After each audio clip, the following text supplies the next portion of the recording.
اهلا بكم اعزائي المشاهدين ومشاهدي قناه الدكتور سعيد عبد الغفار قناه الملوك، وحكايه جديده مع ولاء ابو زيد. الحكايه متشعبه المره دي لان الضيف اللي معايا في مؤسسه عبد القادر الحسيني هو كاتب، ناقد، صاحب، مشرف على صالونات الغير، مشترك في مهرجانات او في تكريمات، بيشارك في ندوات ثقافيه. هو حب حاجات كتيره، بيحبها كلها وبيجدها كلها، بس في الوقت نفسه هو لما قال لي ان انا متعتي ان انشر للغير او اساعد الغير اكتر من اني انشر لنفسي او ان انا اعمل حاجه خاصه بي، عمل خاص بيا. انا متعتي ان انا اعمل صالون ادبي لحد تاني وافضل معاه لحد ما انجح الصالون واكبره. في الوقت نفسه ان هو بيعمل صالون، هو مهتم مؤخرا بصالونه بس مش قد اهتمامه بباقي الصالون.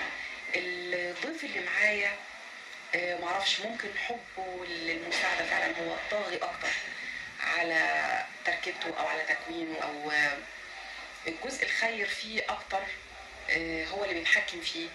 انا معرفش التركيبة كلها جاية ازاي، ده اللي هنعرفه من حضرتك الاول. مساء الخير عليك. مساء الخير على حضرتك. حضرتك شرفتني ونورت صالون استاذ عبد القادر الحسيني. انا مش هعرف الناس بحضرتك، انا هسيبك تتكلم باستفاضه عن حضرتك. انا محمد المصري، اعلامي وشاعر. يمكن انا بدات في منتدى فضفضه للاداب والفنون برعايه الشاعر الاجيال الاستاذ الكبير جلال عبدين رحمه الله عليه. بدات كايه؟ انا رحت بالصدفه، يعني انا كانت البدايه صديق كان عاني ندوه بدار الاوبرا المصريه، فكانت الندوه دي كانت لفضفضه للشاعر الكبير جلال عبدين، فحضرتها، ويمكن دي كانت اول مره ادخل دار الاوبرا المصريه تقريبا في 2015.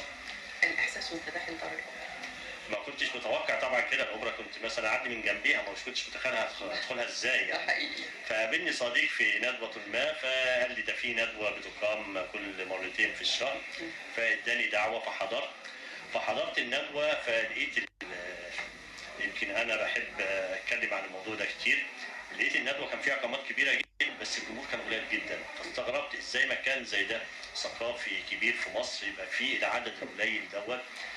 فابتديت اتعرف بقى على الاستاذ جلال عبدين رحمه الله عليه، وقلت له طب ما نعمل صفحه على الفيس والناس تعرف فضفاضه فضفاضه ونعمل دعايه وكده وبتاع. فهو استحسن الفكره بتاعتي وبدانا نعمل الدعايه، عملت له انا الدعايه وبتاع، فابتدت الناس تحضر فضفاضه دي لدرجه ان فضفاضه بقت الناس كلها عارفاها في الوسط الثقافي في مصر كله. مع ان اللي كان بيدير فضفاضه دي كان قامه كبيره جدا، استاذ جلال عبدين من الشعراء الكبار في مصر جدا، وانا اتعلمت منه كتير وهو استاذي. فبعد كده جينا بقى مهرجان في حضروا